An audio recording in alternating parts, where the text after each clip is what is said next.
welcome to a very special interview show of the Prode. The government of India recently announced the Great Nicobar Project, which it describes as an ambitious initiative to transform Great Nicobar Island into a strategic maritime and economic hub. Given its proximity, roughly 40 nautical miles to the vital east-west shipping route, the project aims to reduce India's dependence on foreign transshipment ports, which also strengthen the country's defense and national security architecture in the Indo-Pacific. But to what extent does the project truly serve India's strategic interest? How significant is Great Nicobar in the wider geopolitical contest unfolding in the Indo-Pacific? Joining us today to discuss all of this is former Director General of Military Operations of the Indian Army, Lieutenant General Vinod Bhatia. Today's conversation is also an extension of our interview recorded on March 14, 2026, where we discussed the Malacca Strait and the strategic balance in the Indo-Pacific. Do check out that episode as well. The link is in the description. General Bhatia, thank you so much, sir, for your time and a very warm welcome to the show. Thank you, Ritu. Always good to be on a platform. Very best, and wishing your viewers the very best too. Thank you, sir. The Great Nicobar project places India close to the Malacca Strait and major global shipping lanes. How significant is this geographic advantage for India's ability to monitor and influence maritime trade route, especially amid China's growing presence in the Indian Ocean? If you look at the project now, firstly, let me say, as we say in Hindi, "Der hai durust hai." It's a little too late, but then we are heading to the right direction. And even the Great Nicobar project has been in the offing by Niti Yog since 2021, so it's been 5 years now. It'll take another 20 years for it to come up, but the fact remains that geostrategic importance, geo-economic importance, and that is where we are looking at things. And it is in India's economic interest, strategic interest, and security interest also. When we talk, if you look at the world today, world is in disorder, absolute disorder today. And as the old saying goes, anyone who rules the seas rules the world. So this is the British ruled it, the Spanish ruled it, so the French ruled it, the Americans ruled it. China is a growing navy, and we have a geographical advantage, right? Uh, your standing in the world is known where you sit in geography, and geographically, India sits on the. It's a peninsular country, sits on the right in the Indian Ocean region, and after the West Asia crisis, the Indian Ocean region has been militarized. So the control and Indian Ocean region is our backyard. It's our direct interest. We had a sinking of an Iranian ship by a U.S. submarine already taken place out there. So if you look at all this and you look at China, you'll find that this, I think, is the most important project which India is taking on, both in the strategic domain and the economic domain, both. We had the advantage of the Great Nicobar. For whatever reasons, basically development and ecology don't go together. So we didn't want to discuss ecology, but then development is an ongoing process. So I do feel that we have come the right way, and we should focus on it, and we should not take too long over it. It gives us economic advantages, and it gives us a major advantage vis-a-vis China. Yeah, coming to the environmental side of it, how do you feel about all the criticism that is coming? The National Green Tribunal has already given the clearance. So there's been due diligence on it. So it is not correct for everyone to come up and say, we unnecessarily putting obstacles in it, delays in it. As it is, 5-year delay has been imposed on it. The project has, the costs have gone up from about 50,000 to 81,000 crores. Right. So, and the fact is that we are going behind. There are, international content tranship Colombo, in Thailand, Singapore. So it's not that they don't have ecological concerns. They do have ecological concerns. Why we so, we have to find a balance between development and environment. If you look at it, we have, our land borders. Let me go to the land borders. We have 51 or 52 sanctuaries along our borders. So the development doesn't take place. We can't make roads in that. We can't do this. We can't do that. But these are security concerns. If you cannot, have the logistics, you cannot build roads, and you have disputed, contested land borders. So what happens, right? And territorial integrity is our core national interest. So there are, uh, uh, what I'm trying to tell you, we are a confused lot. If a core national interest is territorial integrity, then it is territorial integrity. And we have the Great Nicobar Island, which is an extension, which people are looking at. There's a lot of debate going on whether the aircraft carriers have any future. We have a aircraft carrier which can't be destroyed. It can at best be degraded. Right? We have an aircraft carrier sitting 40 nautical miles away. And the importance of straits, look at what Hormuz is, closing of the Strait Hormuz has done. The world has been shaken up by that, right? And Strait of Malacca, and we are studying, we're dominating the Western approach to Malacca. 83% of China's oil goes through Malacca. 60% of China's trade goes through Malacca, right? Malacca, if you dominate the Malacca, the threatened being I'm talking about, I'm not saying that we do anything, it is a threatened being. And when we talk about dissuasive deterrence against China, how do you dissuade China, which is five times your, comprehensive national power, economy, more than five times economy? How do you, dissuade that?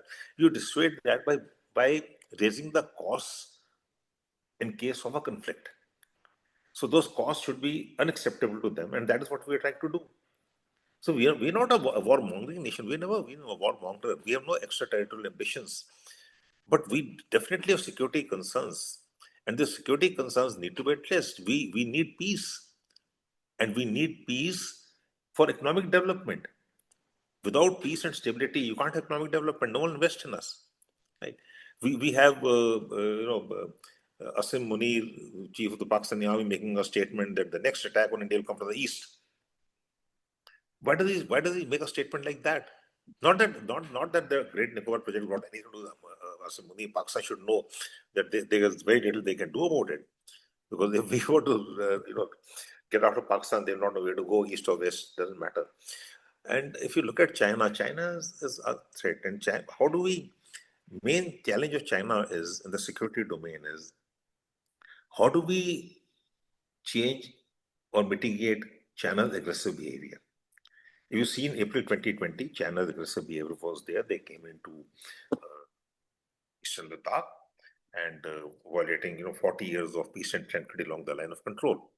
Okay, Galwan. And they have claims over 90,000 square kilometers of our territories. So how do we dissuade them? So I've gone over this, and I think it's on your platform only, where we talk about the 4Ds: defend the line of actual control, dominate the sea lines of communication. We're talking about this for such a long time. If you dominate sea lanes of communication, the choke points, there are about 8, 9 choke points. You dominate the 6-degree channel, you dominate the approaches to Strait of Malacca. So that domination itself will deter and dissuade China's aggressive behavior, right? And the third D is, of course, deny space in the neighborhood. So if you have a container transshipment point in the Great Nicobar, your neighborhood, Bangladesh, Thailand, Myanmar, Sri Lanka, they also have interdependencies. So we have to look at both the things, the geo-economic part of it and the geostrategic part of it. Yeah, so the Andaman and Nicobar Command is India's only tri-service theater command, and it sits very closer in that domain. So, how does the Great Nicobar project strengthen its capabilities in surveillance, logistics, and forward deployment? And could the island emerge as India's eastern strategic anchor in a contested maritime environment? You mentioned we having Andaman and Nicobar Island, which is like a natural aircraft carrier. So, how do you see India's command structure over there? Yeah, as far as I see it as, Andaman Nicobar, the ANC, as we call it, Andaman Nicobar Command, has a major role to play in India's security. It is one is our threat from the continental threat, and second is our securing of economic zones. We have a EEZ, a large EEZ. When you talk Great Nicobar, Andaman Nicobar Island, Great Nicobar Islands, about, I think it's 836 islands. Right. And the 836 islands overspread of 921 square kilometers, great number 921 square kilometers. So look at the EZ which it gives us. Right. So we have to protect our interests in the economic zone also. So how do we do it? So we deploy in the ANC, then we deploy Army, Air Force, Navy, and the Coast Guard. Right? It's very important. And for that, we need facilities. And what are the facilities there? We need housing, we need logistics, and we need them to operate from there. We need airfields. So when you talk of the Great Nicobar Project, it has got four essential elements in it. One is the International Container Transshipment Terminal, ICTT, which is in the Glacier Bay. Two is an international airport with dual use, right? Dual use. The capacity is about 4,000 passengers on a peak day, and but it is dual use. That means Air Force, Army, Navy, all three can use it, right? All the three services. And the third part is the gas and solar plant, because if the infrastructure has to come up, you'll need electricity. So that solar plant and the gas plant of 450 megawatts, that takes care of the power needs, right? And the fifth is also equally important. We have two new greenfield cities coming up. These are green, green cities actually. When you man that, you need housing, logistics, so everything is coming into it. So these are, this is a mega infrastructure project. It's a strategic initiative, and we should not be diverted by, by detractors who have no stake in security, but feel that they're doing a very national service by protecting the environment. Yes, there will be degradation. I'm not saying that it will not be there, but due diligence done. We have uh, we'll mitigate the threats. Right. So the National Green Tribunal has given the clearance after 5 years. So that itself an indicator that so much thought has gone into it. Yeah. So strategists increasingly argue that the global power of balance has shifted towards the Indo-Pacific. And you also mentioned that in West Asia crisis, we see how critical was Strait of Hormuz, and same thing could be said about Strait of Malacca, if not more important. So, from your perspective, what defines this emerging geopolitical order, and how should India position itself amid rapid competition from China in this space, and how can we collaborate with other partners in the Indo-Pacific like Japan, Australia, Philippines, etc. That's what it is. You got to bind to balance with if you got to mitigate Chinese threat, you got to bind to balance. You also have to interdependence with China. China also needs India. It is not that India needs China. China also needs India. And I think China needs India more than India needs China. Today, the meeting between the two, President Trump and President Xi Jinping going on. And if you look at it, when China is challenging the US for the unipolar world, it'll need, if not a pro India China, pro China India, even a neutral India. It can't have an anti China India, because India is the third pole, right? Given our sense, given our dimensions, given our population, given our location, geostrategic location, and how we are building up. We have the second largest armed force army in the world. That you can't deny that. So that's a military power. So what I'm trying to say is that to protect yourself, you got to be prepared and you got to project yourself. But if you look at the philosophy also, Sagar is a philosophy, right? Security and growth for all in the region. India is a net security provider in the region. How do we do that?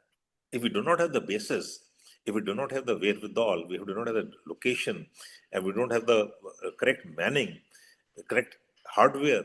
So how do we can keep on saying net security provider, but how can we become a net security provider? And things are going. And as an environmental concern, I was reading somewhere. I'm not an expert on that, but uh, a 9+ earthquake happens once in 2,000 years, right? And the last was 2004 December, the tsunami, right? So I think we should not get too taken away by this is going to happen, that's going to happen. Let us get it right. Let us get it on a faster scale, and these are greenfield projects. Which I think is a very good thing. And not only geostrategy, let us look at economic policy. Let us look at development. Let's look at the people. Let's look at tourism. Look at Hong Kong, look at Singapore. Where are they in tourism? Don't they have environmental concerns? They have environmental concerns. They're small nations. Singapore is a small nation, right? Almost as small as the Great Nicobar Island. 961 square kilometers. I think Singapore is also about 900 square kilometers only, if I'm not mistaken. So we should be looking at the whole thing as one. Synergize the whole thing. Get the ANC there, and but the armed forces should remain under the radar. Okay, Yeah. so Thank you so we much. have to see. Yeah, so India's participation in the Quad reflect its commitment to a free and open Indo-Pacific while also maintaining its tradition of strategic autonomy because India has not pushed for Quad being a militarized equation or a militarized group. So how do you see India evolving into a net security provider in the region? Just to add up to what you're saying. No, I see India can do it on its own also. It's not that we need the Quad. Quad does not have a security vertical. It does not have one, though China feels that Quad is anti-China and it's got a security concern. I don't think so. And unfortunately, Quad is not making much progress if you look at it. The bilateral India, Australia, yes, India, Japan, yes, in India, US also, yes. But as far as Quad is concerned, I don't see much happening. It is, it's on the low key, especially after the West Asia crisis, and the US doesn't want to get involved in anything more than that right now. So when you talk about net security provider, the thing is that when you have a net security provider, it's has to be in time and space both. So when you have in time and space both, you need to base your resources in places where you can react uh, or be proactive as and when required. Like in Maldives, we are proactive, right? In Sri Lanka, of course, it was part reactive, part proactive. In the Bangladesh human assistant disaster relief, we are proactive. Nepal, we are proactive. So when you have to be proactive, you have to base your resources in the right place. And I think in, Great Nicobar gives us the opportunity to address all these concerns from a place which is central, where we can react very quickly. It's a time bound thing. When you talk about rapid, rapid deployment basically is required. So you need basis for that, both air, naval presence you need, and you need to house your troops. Yeah. Thank you so much, sir, for your time and for shedding light on this critical topic.